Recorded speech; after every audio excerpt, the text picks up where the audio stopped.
nandito ako ngayon sa may Alraudas to. Si Lola, yung mother ng amo ko, sinamahan ko papunta sa ospital. So ayan, nagparking lang ako dyan. Ayan. Tapos tingnan nyo kung gaano ka linis at ka-organize ang mga parkingan nila dito.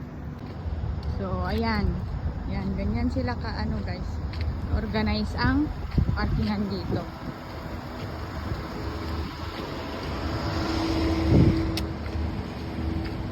Tingnan nyo, di ba napapansin nyo may kulay ang mga parkingan? Doon walang kulay doon, ang ganito niya. Ayun o, tignan nyo pa dito. Ito, may ano ba to? Silong. O, di ba? May silong hanggang doon, haba yan.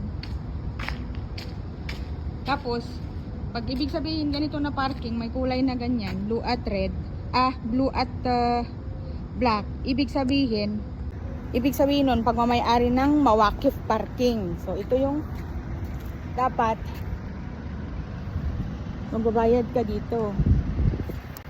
Ito, yan. O, yan ang Mawakif Parking. Ayan, o. Mawakif, sabi niya. Tapos, ito, magbabayad tayo dito. Dahil, nagparking tayo doon. Kanina. Doon, banda.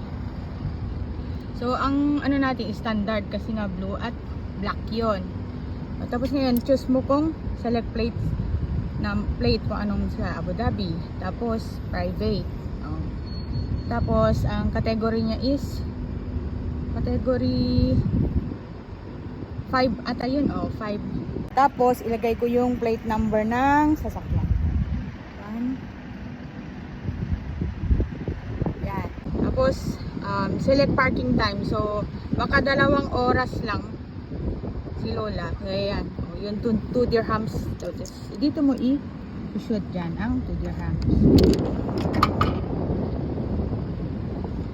Ilang dirham. Ilang pa ng piso. Piso 1 dirham. Yan na. Tapos may lalabas dyan na. Ay, hindi pa pala. I-send parking receipt. Ayan. Ito siya lalabas.